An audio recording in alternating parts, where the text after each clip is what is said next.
Welcome to Samba Samba. Enjoy the video. In this video, I will explain how many hours to study for the CPA exam step by step. Start by estimating baseline hours per section and dividing into weekly targets immediately. Create a realistic schedule with focused blocks, active practice, and review days. Prioritize exam simulations and ethics, review close to test day for confidence.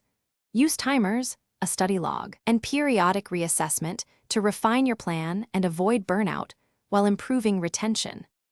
Create a weekly plan that fits your life and sticks to it consistently. Allocate focused blocks, incorporate review days, and treat practice exams as sacred appointments. Adjust weekly hours if scores plateau, and reduce new material when fatigue rises. Keep weekends for longer sessions or catch-up, and protect at least one day for rest to prevent burnout.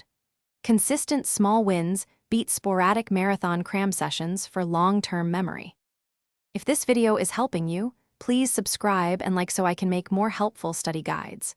Quick recommendation: those leak-proof meal prep containers make study weeks easier by keeping lunches tidy and saving time on cleanup, which buys you extra minutes to review lectures.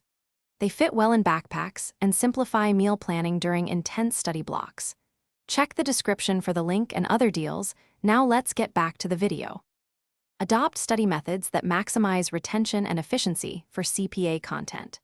Begin with topic reviews, then apply active recall and timed practice questions to build speed. Transition to full simulations as you near the exam to refine pacing and endurance. Use spaced repetition for formulas and rules, and prioritize high-weight sections based on your weaker performance. Regularly analyze question patterns to focus your remaining hours where they matter most. Thanks for watching. Consider subscribing if we helped you.